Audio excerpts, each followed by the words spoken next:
Beanshooter, I like the gym, let's go. Beanshooter, somebody's gotta let them know. Beanshooter, I like the gym, let's go. Beanshooter, it's not a line he doesn't toe. In a world full of dogs, you're gonna need a dog catcher. If you're wearing a mask out there, and fresh air's gonna get you. He always shoots from the hip. For iced coffee, take a sip. Toss it out the window. Out of ball, let her rip. Beanshooter, like a gin, let's go. Beanshooter, somebody's gotta let them know. Beanshooter, like a gin, let's go. Beanshooter, there's not a line he doesn't toe.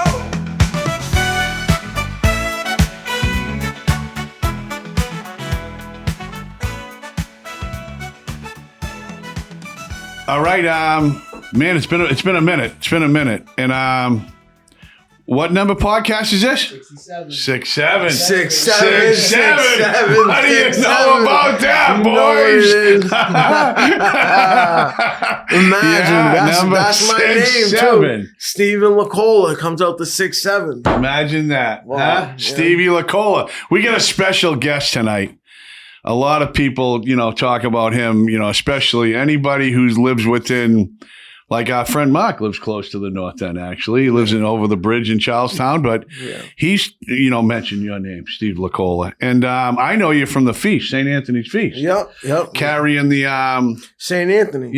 carrying St. Anthony around on your shoulder.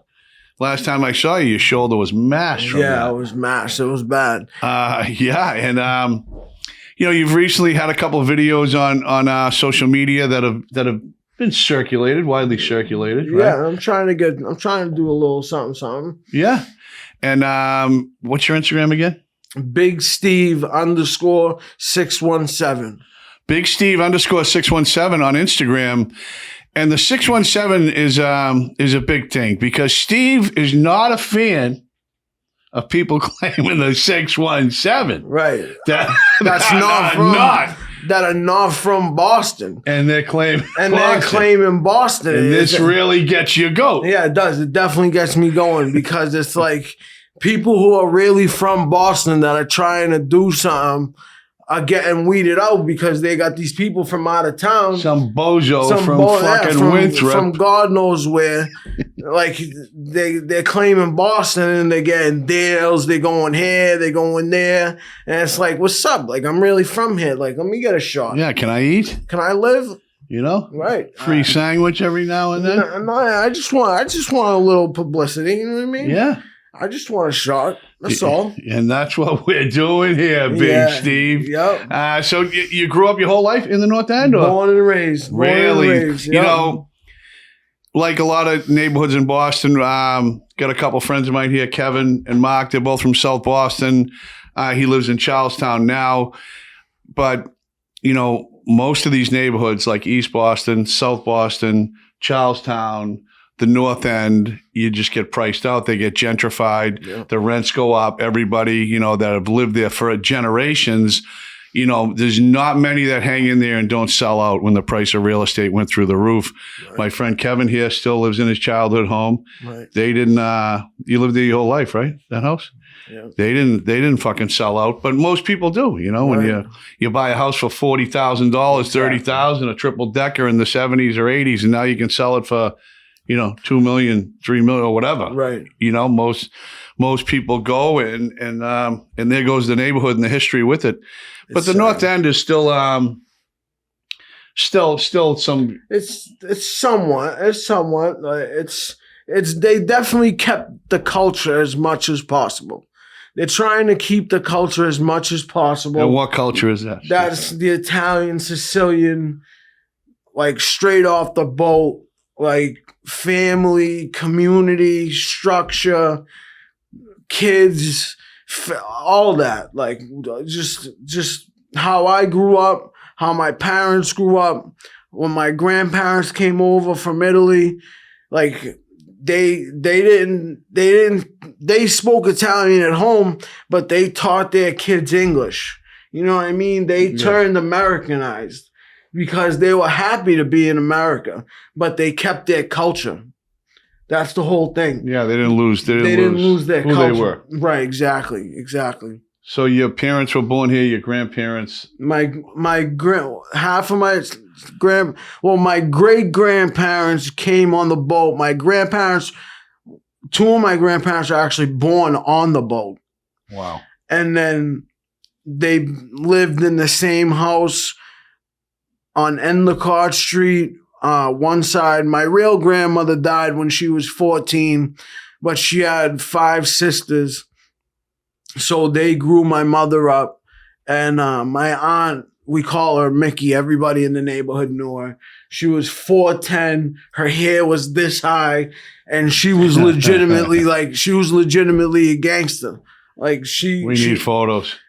I had them. I have we need videos, photos, all that. And like she lived in the same building on Endicott Street her whole life. She lived to be 97. And it was just never left the neighborhood. Yeah. Never left that house. Never. No. That's fucking amazing. Yeah. I mean, I'm a big fan, as Mark knows, I'm a big fan of the North End. Yeah. All right. Mark gives me a little grief once in a while because when I come into town, he catches me over in the North End. Yeah. Tells me I got to get a nice Italian horn like you got. But I mean, this is actually my Aunt Mickey's horn. Really? Yeah. This is my real grandmother's cross that passed away when my mother was 14. This is my Aunt Mickey's horn. It's pink coral. And this is my real grandmother's chain. It's 18 karat straight from Italy. And I actually think it's her mother's chain. So it might be like 200 years old or something like that. I'm not even bullshitting. Yeah, shit's been passed down. Yeah. It's been passed down. So as people know, like I grew up with Irish American family, and there isn't much tradition as far as, food, like, you know what I mean? Right. You ever hear someone say they go out for Irish food? No. No, you've never. No, and you never will. Heard that, no. Big Steve. No. You never will. No. If you do, they're fucking demented. Or it's, or it's St. Patty's Day. Oh, yeah. But I'm a big fan of Italian cuisine. Yeah. So can you cook? Oh, I can cook. Yeah, I'm a beast at cooking. Really? Yeah, my father's a great cook. My mother's a great cook. But my Aunt Mickey actually cooked for the whole family until the day she died. Every Sunday. At 97. Shit's amazing to me because I had such a fractured family. Kind of like, my friend here, we didn't have much of these big Sunday dinners. I mean, I speak for myself, right? There was none of that growing up, for me anyway, right. But yeah, it's such a cool thing to have that. Yeah. Yeah. She cooked that day and that night she passed away in her sleep. Thank God. She went out peacefully. She went out like a dog. Like she did her own errands. She wouldn't let me do anything for her. She did her own errands every week. She went out every single day from 1 o'clock in the afternoon till 5 o'clock at night at Sal's lunch. She bought all the hot shit that came through.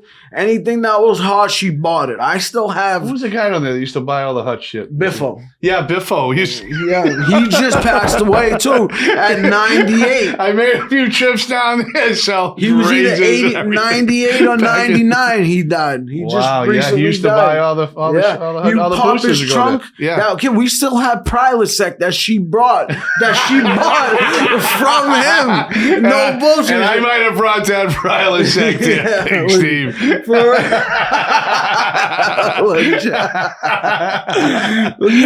We still have Prilosec in my house because I'm still in my childhood building too. Yeah. It's my uncle's building. Is it on Endicott? No, it's on Cooper. It's on the same block. Yeah, right there on the street. It's on the same block. I just got in a little. Speaking of Cooper Street, the day of the St. Patrick's Day. No, the day of the Celtics parade. Yeah. I'm going over the North End to meet some people, and I go down the end of Cooper Street, at the very bottom of Cooper Street. Yeah. by like North Washington, and Yep. there's a little parking lot across from that Yeah. club or whatever. And I go to pull in this parking lot, and I crush a fucking Yeah. Volvo's bumper, right? Yeah. And I think I just, it's a real narrow parking lot. I'm in Yeah, a truck, oh, yeah. right? So I hit it. Now I'm backing up. I'm still trying to park, and Yeah. people in the car are like, "Listen, I think you just hit that kind." I go, "Nah, Nah, it's not." yeah. So I get out and look, and it's crushed, right? Yeah, of course. So I'm like, "Fuck." So I was with Harmon, Be a Man. You know the Be a Man guy? Yeah, I might have heard of him. I don't know him. No. I don't All know right. him, no. So he's got a big Instagram and TikTok and everything. And he goes, hit a parked car and take off, Be a Man. He's like, get the fuck out of here. I started laughing. And the girl I was with, Shin, goes, they have cameras in those cars. I'm like, no, they don't. And she has, I hit a Volvo or an Audi. What does she have? Even when Is it's it Audi? off? Even when it's off. She goes, you're done. They got your plate. It took a picture of your plate. I'm like, no, it didn't. Yeah. Sure enough, got the old ticket in the mail from BPD. Wow, that's good to know. Leaving the scene. Even when it's roads, off. half the property That's damage. wild. But yeah, down on Cooper Street. So you grew up on Cooper? I grew up on Cooper. Yeah, Cooper and Endicott. I was either at my Aunt Mickey's house or my house every day. I would go there after we leave the Nazaro Center, the Boys and Girls Club. We play sport. We go to school. We play sports. And then I had to be at my Aunt Mickey's house by 5 o'clock. Or she was coming down and finding me. No. And dragging me by my head to the house to eat. Like, it was insane. You got this 4'5" lady dragging me by the head. Like, where the fuck are you? Why aren't you at the house by 5 o'clock? See, too bad social media wasn't around then. Imagine the videos that we I wish, because me and my family used to legitimately say, like, I wish we had somewhere to make videos and put her on there. Yeah. Because she was the wildest woman. Her mouth was the craziest. She told everybody to go themselves. They were fucking assholes. They were this, They that. were, Steve. Yeah, oh yeah, okay, absolutely. Like, we were all wild. Like, me, my uncles, my cousins. Lacolla? Was she a Lacolla too? No, she was her last name was Luongo. She never actually got married. My mother's maiden name is Renda. And obviously my father's name is Lacolla. Yeah. So it's Renda Lacolla, and she was a Luongo. And I knew some Luongos. yeah, she never got married, but she had a boyfriend for over 80 years. Not 80, but like 60. Close I think it was enough. like 60-something years. And they lived in the same building. They never lived in the same apartment. They lived in the same building, right? though. Yeah. See? That's why it lasted. Anyone that knows now, you're like, That's why it lasted so Makes a long. lot of sense, doesn't it? He went upstairs to his spot after they were done, and that was it. And he was like, I'm not doing this. I'm going the fuck home. I'm not dealing with this My friend's crazy father woman. growing up, my friend's parents growing up, they had separate beds. And I remember we were younger, we used to laugh. Like, they were old school Greeks. Kid Mark Alamesis. And I used to say, what the fuck? But now that I'm older, I'm like, yeah, it's genius. You know? Genius, But yeah. that's one step ahead of that. Yeah. Same building, different apartments. Yep. Right? Yep. I know Roche is all for that idea. You know that. He's over there, thumbs up. Yeah. You know, pumping his fist. I Might be a little change going on tonight over in South Legit. Boston when he gets home. Someone's heading down to the basement. So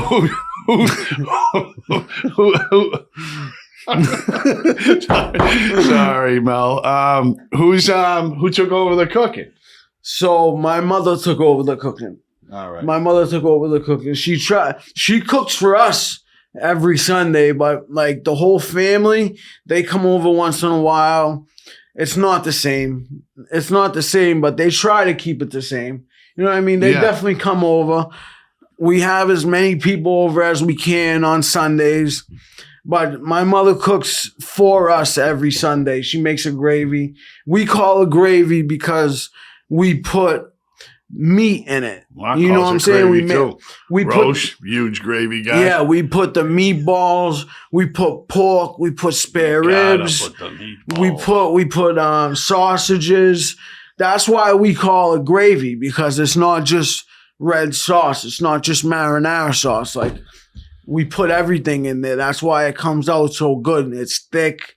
Oh, it's incredible. I'll invite you over one day. So definitely. All day long, I could just eat bread and butter and sauce, right? We call it sauce, right? I never even knew about this gravy thing. Yeah. So maybe a few years, 10 years ago, it started to become a thing. It's not sauce, it's gravy, all that stuff. But yeah, it was always just spaghetti sauce for me, Right. We get my mother would get the good stuff too. The Prego, in the glass. Yeah. I still remember the sound when you pop it. Yeah. And then she'd put it in the microwave, it would come out your whole house. It would smell great. And then we get the Wonder Bread. It was Wonder Bread. maybe a little different. Yeah, a little slight difference. But yeah, something light. No, seriously, I'm taking you up on that. I need a nice bowl of fucking gravy. No question. Next week, if my mother cooks, you're coming over. It's banana land, right? Unless, you're Italian, or even if you're from Boston, you grew up and you got friends in the North End and, we get it. But people on the outside, like families that are still cooking a Sunday gravy and everyone going over and it's just it's different. It's I don't want to say it's dead, right? But it's right. It's tradition. It's almost there. Yeah. And like the state of the world, they're pushing to get rid of that. I feel. Yeah. You know what I'm saying? That's why you guys got to dig in. Right, exactly. It's like if the rents weren't $3,000 for a studio, like you were saying in the beginning, like a lot of people didn't have money growing up. Like people did not have money, and then all of a sudden their parents die and their buildings worth $2 million, 2.5. They don't have fucking $10 to go buy a pack of cigarettes. They're going to sell the building for 2.5 and go buy a house in Medford or Saugus or something for like $750,000 and keep the rest. And a lot of people that did that in the early 2000s or the late 90s, right? All of a sudden those fucking houses that they thought, oh man, we can get $2 million of this right now. Now they're worth, whatever the case may be, whatever they sold it for, it's worth triple that now. Right, exactly. At the time, they probably thought there's no way this can go up. Same with South Boston and Charlestown, right? You thought there's no way it could get more. We better strike while the iron's hot. And, it just kept going up and up and up. And I don't know how people even afford rents. It's incredible. My uncle owns my building. And that was one of the reasons why we've been able to stay there for so long. There's no way. We have 3 floors, and then there's another apartment above that, and then there's another apartment above that.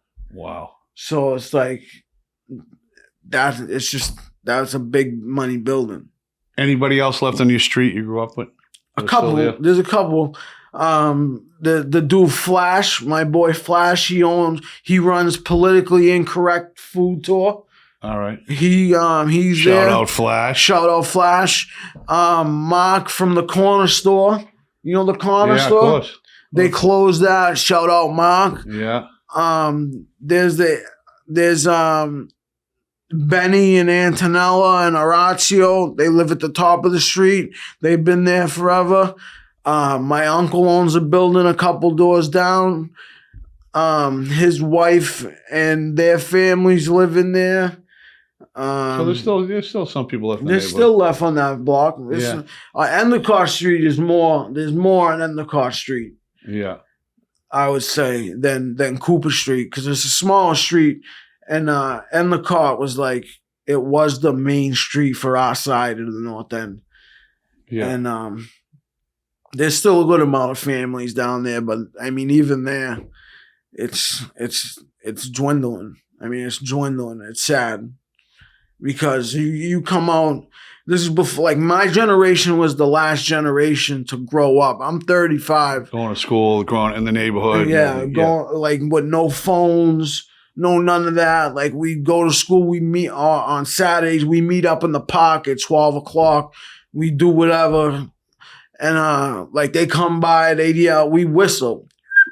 That was our whistle. So like everybody did the whistle. We would yell out each other's window. Like Is that what you do when you saw an Irish kid strolling down the street? Yeah, he'd be like, yo, the old the whistle will come out. Mark, what's that whistle? Like, yeah. Hey, we have that's the enemy whistle. The huh? Did you ever? not the enemy, but the enemy. Well, we have bricks on every roof, like no bullshit. Like there were bricks on every roof. It was wild. Nice brick off the head. Yeah, it was fun. It was fun growing. I wouldn't trade growing up in the North End for anything. No matter what I went through, no matter how bad my life took a turn at some points, and whatever, I would not trade in my childhood and growing up in the North End for anything. You couldn't give me any amount of money to trade in my growing up there. So when I first started, I mean, going down there forever, but when I was 17, 18, I got out of Berwick House Correction when I was 18, and I was selling coke, and I started doing all right, making money. We used to go down, like I'd be out all hours of the night, and I'd always go down to the Cafe Pompeii at 1, 2, 3 in the morning because it was open till 4 a.m. and just go in and get a chicken cutlet with cheese and sauce, and that place, it might have been the only place that was open serving food till 4 in the morning. So when all the bars would get out, there would be a line down the block. Yeah. And the guys there, the Marino, Mario's kids and stuff, they started to get to know me a little because I'd always go in there and I'd always tip good. I never be cheap. And a lot of those college kids would be drunk and 8 of them would be at a table and act like assholes, leave a buck. So they'd see me coming. And they'd, let me double park, and they'd cut the line. I used to feel, like, it was long before Goodfellas, but I kind of felt like, I used to like taking a broad down. They'd be like, you know what I mean? So it was a whole vibe, right? As they say, a real cool experience. And it's always been a unique neighborhood. Yeah, definitely. Definitely. And when it starts going downhill, and like I tell people, I grew up in Lowell and there's surrounding towns and nice towns like Westford and Chelmsford. Yeah. And I remember years ago, like when the town of Westford and stuff were all over the news, like fighting, they didn't want a Walmart built in their town. I'm like, look at these assholes, right? But I didn't realize they're like, no, we got a nice little place here. Right. We don't want these, it's like having a McDonald's on Hanover Street. Right. But at the time when I was watching that, I'm like, why do they care? And now I see with neighborhoods like this, when you got some fucking yogurt shop coming in or some bullshit, you're saying, hey, no. Right. Yeah, no. Trying to keep it the way it is. Like, yeah. We don't want none of the outside stuff in here. But, times are changing, man. There's no way to stop. People are selling out. Selling out. Now, what do you think of the new project down at the end of Hanover there with Martinetti's Liquors used to be in the European that, I used to park up on there, right? Yeah. And I got towed there one night. But now they're having, it's Frank's putting something there. It was on the news the other day. They said that's going to be like the entrance to the North End. You see that? Yeah. Yeah, so they tried this once already. They bought all that property. That used to be Martinetti's Liquors. Yeah. They bought all that property. They renovated it. They made it into a couple sub shops, this and that. And it lasted literally 3 months. And that was it. Yeah. So we'll see how it goes this time. Yeah. It is literally the entrance to the North End. And they could make it beautiful. So we'll see what they do. I don't know the exact plans and what they're putting in there. But the construction is going as we speak. Wow, it's going fast too, like really fast. I think they might be putting in like some hotel rooms there, maybe, or like some Airbnbs and like some little shops or something. Did hear that. So yeah, we'll see how it goes. It's going to be different. I used to like parking there, but then that's in that DA fucking. Yeah, you probably know her. She lives around there. Yeah, she's a district attorney. I got in a little argument with her. I didn't know she was I didn't know she had any power with the old Boston Police Department, but I found out rather quickly. But yeah, it's going to be a lot different down there. But as far as Hanover Street goes, it's pretty much stayed the same. Yeah, it's pretty much the same. Yeah, you got a lot of this. You got a lot of the same owners, and then Frankie D, and then a couple other people like Carla Gomez. They're buying who are not them people, they're buying some places and keeping it the same, which is solid. You got Nikki D buying some stuff. They have what's that place called? Across the street from the cantina that are all the famous. Oh, didn't people. Bobby Gomez just get the cantina? Yeah, they got the cantina. Yep, Gomez. Shout out Gomez. Speaking of Gomez, he shot us a text when he found out you were with us. Oh yeah. Yeah, something about a stabbing and the. Oh yeah. He didn't have a brick handy. So Had to pull out the old switchblade. So back in 2016, you know, I'm doing good. I'm doing the right thing. I got this new girl. We just came out of the bar, the living room on on Atlantic Ave. We're walking home. It's like 2:15, 2:30. We hit Salem Street, and there's like 8 kids. Not kids, men. I just say kids. Yeah. Grown men. And there was a couple of their girlfriends. And me and my girl were walking down the street, and one of the kids kicked a box, and it hit my girl. And I snapped. And I'm snapping, and there's 8 of them. And one of the girls grabbed my girl. And as soon as the girl grabbed my girl, I laid out this kid. I laid him out. I stomped on his shit. I already did time for this, so it's not like I'm telling on myself. Yeah. I stomped on his face, crushed his shit. Now they're all trying to jump me. I'm a block away from my house. At the time, my best friend, who was like my brother, just got murdered. R.I.P. Luigi Epifania, one of the greatest. I had on a bulletproof vest. Of course you did. So I ran home. Day one stuff. I got my girl in the house. Now they followed me to my house. I'm inside. My mother's there. My father's there. My father's a straight animal too, mind you. But they're like, I go in. And I'm trying to get them to go away. They won't go away. They're banging on the door. So I grab 2 butcher knives and I go out the back door. Like a gent. So I go out the back door. I climb over the fence. I hit the corner. As soon as I hit the corner, I'm going after them. I got one of them in range. I got the knife up. I got one like closest me to you. And then the cops. Somebody must have called the cops. The enemy. When we were fighting, somebody must have called the cops. And as soon as I was about to swing, I hear, Steven, get on the ground. Get on the fucking ground. And when I hear my name, I hear my first name, I turn around and I'm like, yo, what's up? And I like turned towards them with the knives, and it was the enemy. It was the cops. Just as I suspect. And like it felt like forever, but it was a split second. And they were like, "Get on the ground!" And I'm thinking to myself, they got their guns out, and I'm like, I got my vest on, I could run. And then I'm like, nah, they're gonna shoot me. They're not gonna shoot for the chest. They're shooting for the head. So I ended up getting down. I put the knives down. They arrested me. They took me in. I ended up doing whatever. So they had Fox 25 News standing on my doorstep.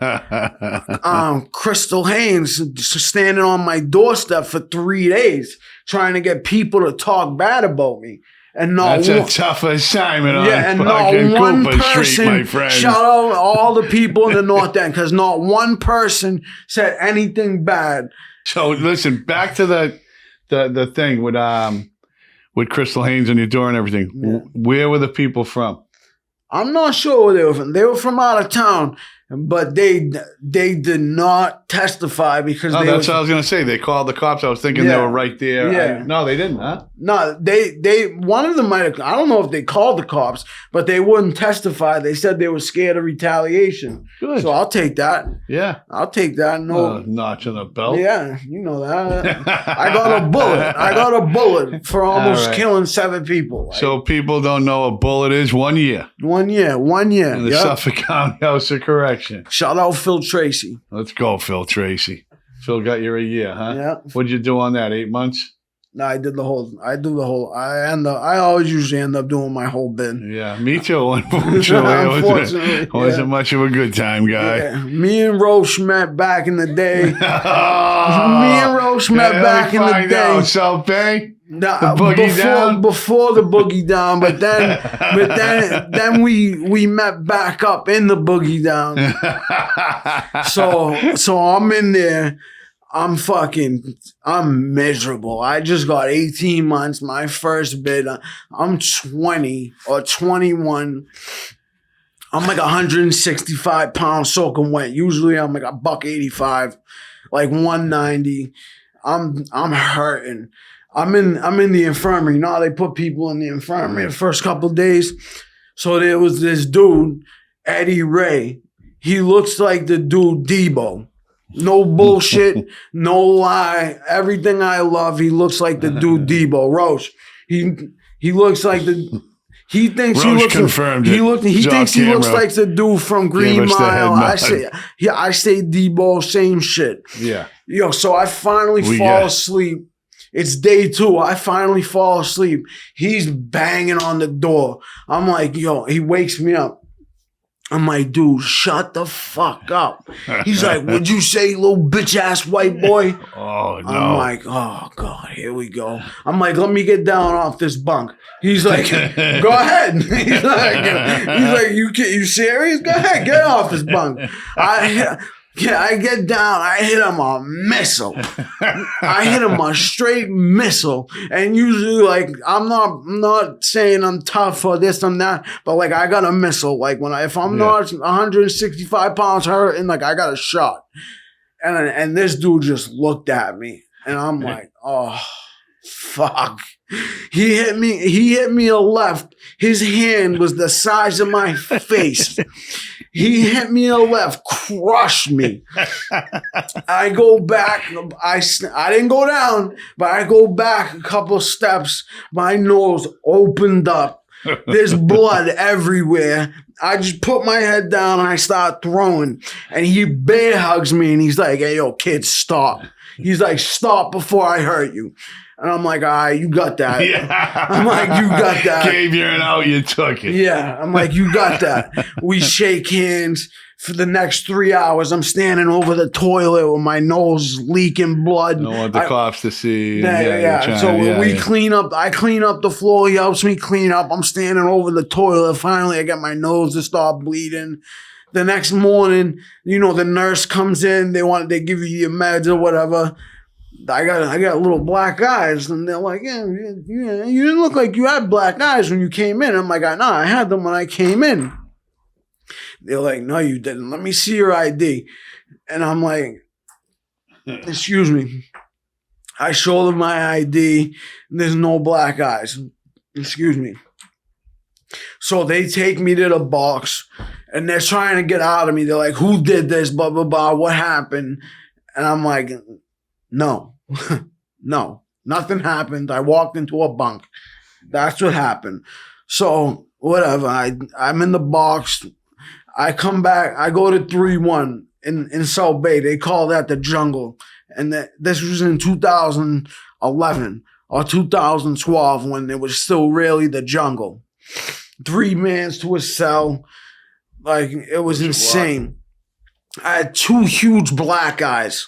Like raccoon eyes, like my nose was crushed, and I'm out there. When you saw Roche, he was a sight for sore eyes. Yeah, right? yeah. He was like, I'm telling people, I fought this dude. He's like 6'4", 6'5", 270, and they're like, yeah, all right, kid. They're like, yeah, what really happened? I'm like, I fought a monster, and they're like, yeah, okay. A couple days later, he comes walking in. His name is Eddie Ray. Shout out Eddie Ray if you're still alive. He comes walking in, and all you hear is, hey, Stevie.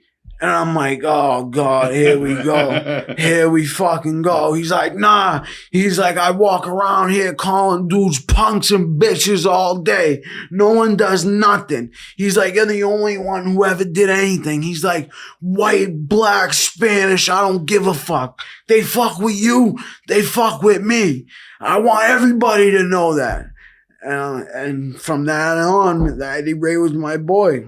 And then and everyone knew that I was telling the truth. Like, no one believed me at that first. Obviously, you come in with two black guys, you're gonna be like, yeah, I fought the biggest dude, and I fought Mike Tyson. But usually, like, you don't. Like, it's a bullshit. But no, when he came in, that dude was legit Debo.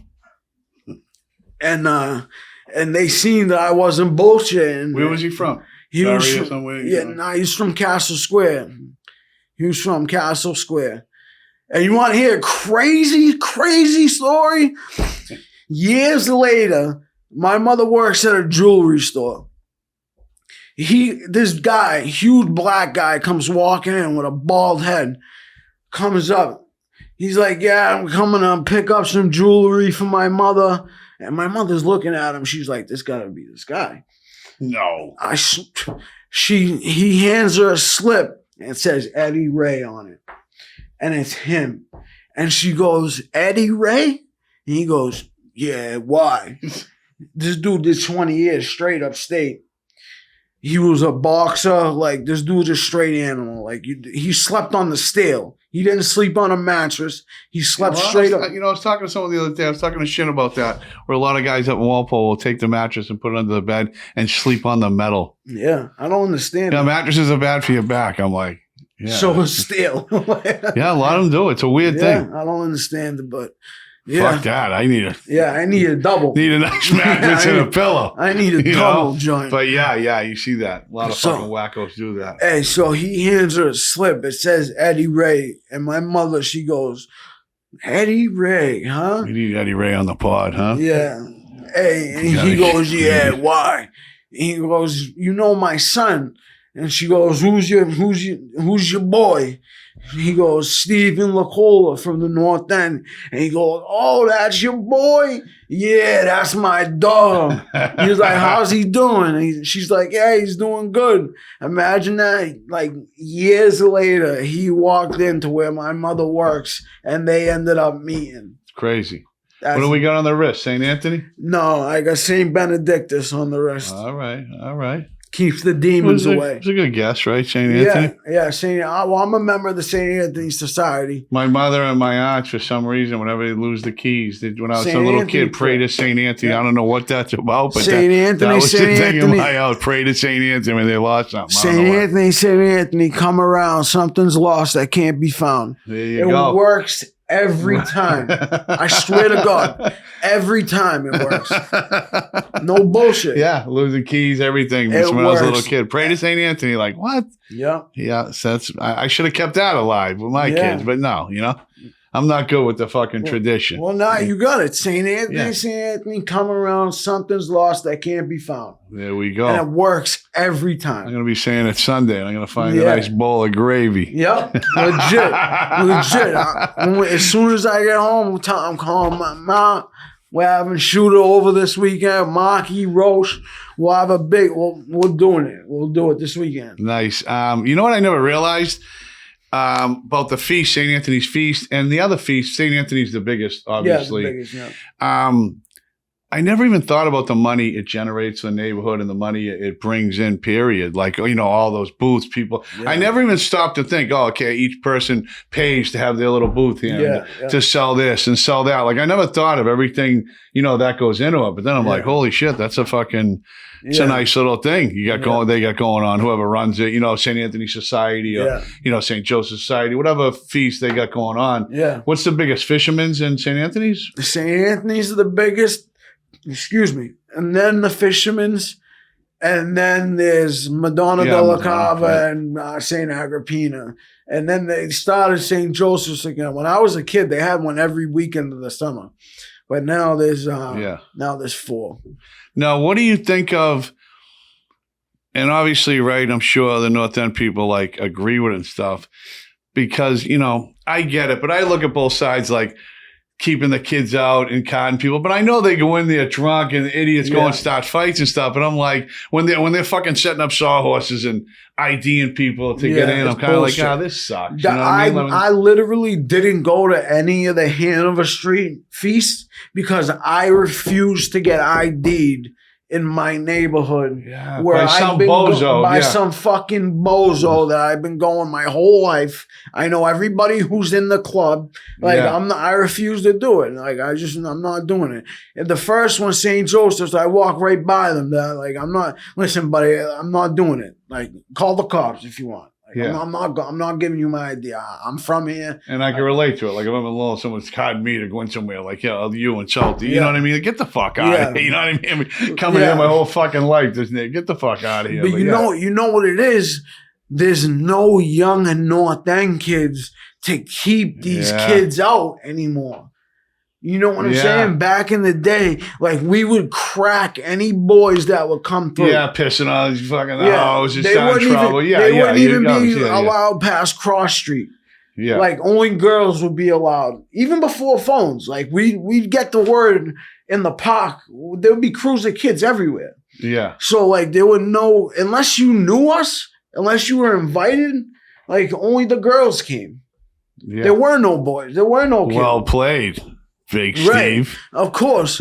And like St. Anthony's was always the worst because we have 1,000, literally maybe 200 to 300 of our kids in either the gassy or behind the skating rink. And then we'd have our boys from Salty. And then we have our or we'd be beefing with like North End and them and these and them. It would St. Anthony's would just be a wild ass weekend, but we keep it away from the feast. Yeah, you know what I'm saying? Like we keep it. Like you said, there's no more younger kids to keep that going. Right, there's no. But speaking of down by the ice rink and stuff, how about Nest? Oh my God! Represent Nest #1. Did you hear our picture? Our picture, Marky, right here. Did you hear about Nest this year? Oh my God! They were the talk of the feast. Talk of everything. We're the champs. Nest 2025 champs. We're coming back next year, taking it again. North End softball team. Nest #1. Yeah, they Corner cap, bow. Oh, shots fired at the unit. Yeah, you know that. Yeah, Nest won it all. They were at first they were a little upset when they brought in. Yeah, they claimed Mark off waivers. Yeah, they were a little upset, but they brought their own people. They brought their own people. They just didn't like it because Mark was better than them. Yeah. Like, they didn't like the fact that when I was down there telling people, I'm like, he's not a pitcher. And they're like, they wanted to fight me for great. Basically calling me a fucking bald-faced liar. Yeah. And I said, no, he's really not a pitcher. Yeah, that's what. Yeah. And then I looked up. I heard the catcher's mitt snap again. He was up there throwing BBs. I'm like, I understand it doesn't look like he's not a pitcher, but right. But we did matter of fact, he's a center fielder. We didn't just bring him in for the playoffs, though. He played left field. He played throughout the whole season. He just had other things he had to do. Like, you got family, you got work, you know what I mean? He couldn't be there every night, but he was there throughout the whole season. And don't let them tell you different. I had a long talk with him, too. He's going to start, he's going to start warming up like a month or two before the season, getting ready this year. So, you got to let him know down the corner cafe. They haven't seen nothing yet. Roche is there every game. And I'm surprised that Gomez is still around. I figured he'd be sleeping with the fishes for bringing Mark onto the team. Yeah. There's got to be some type of hit out on him, or something. They know better. They don't want that smoke. You know what I'm saying? They don't want that. And you were talking about the Celtics parade earlier. I was in the banner ceremony. Oh, really? Yeah, awesome. I was literally in the banner ceremony. They were filming something on Hanover Street for the Celtics banner ceremony, and I got in it. And it was on while they were giving out, it was on, how they had the thing down Government Center? Yeah. There was like 40,000 people down there. I was on the big screen. I was on inside the Garden while they were putting the banner up. It was wild. I was on the floor when they won it. I was Were at the you? game. Yeah, I was at the That's game. incredible. Yeah, I had the worst seats in the place, and then with like 7 minutes left, I started making my way down. Yeah, right? of And then course. at the very end, like security guards, when I got down, it was a boat race, right? Yeah. So with like 2-3 minutes left, you knew it was over. Yeah. So they kind of laxed up, and I walked right down to the fucking floor. So when the clock ticked down and everything exploded and the Yeah. confetti, I was right there. And people were like, "Dude, what'd you pay for those seats?" I'm like, "Yeah, it was nothing. Don't worry about it." You know what I Yeah, mean? But, legit. yeah, I got the cheapest seat in the house. I was literally last row at the very top, but. Yeah. When it mattered, Once I you was get right it, down on the floor, exactly, you know, when they won. yeah. But Steve, Yeah. thanks for coming on, man. Thank you for You're having a me. fucking great guest. Thank you for I'm having gonna give me. my guy a follow over there. Yeah, definitely. What is it, Big Steve? Big Steve Underscore? 617. 617. Anything else? Any shout outs? Shout out Frankie Mendoza and Monica's. Oh, it's my guy, Frankie this and is Pat. their shirt right there. They made this the North End. Shout out Nest. Shout out everybody from the North End who's still there. Whose shirt's that? This is Frankie Mendoza. That's my guy From right Monica's. there. That's my They guy. made this. Shout them out. Shout out to Cantina, Bobby Gomes, the Gomez family, Dave. Shout out the whole crew. Nest, Monkey, Roche. Thank you for having me. I appreciate it very much. We got to get you back. You're a great Yeah. one. I could talk with you all fucking night. Yeah, definitely. I haven't done a podcast in a while. I was slacking. I didn't know if I was going to do it again. So now I'm up and down. Now he might not be in the studio anymore. So I might have to relocate somewhere closer to Lowell. I know you don't venture out of the North End too often, but we might need you. I got to figure it out. Yeah, I'll make it. All right. You're going to be a guest co-host every once in a while. Definitely, definitely. And everybody give him a follow, man. He's the man. Thank you. 6'7". 6'7". That's it, boys. That's it. Let's go. Beanshooter, I like a jet, let's go. Beanshooter, it's not a line he doesn't tow. In a world full of dogs, you're gonna need a dog catcher. If you're wearing a mask out there, and fresh air's gonna get you. He always shoots from the hip for iced coffee.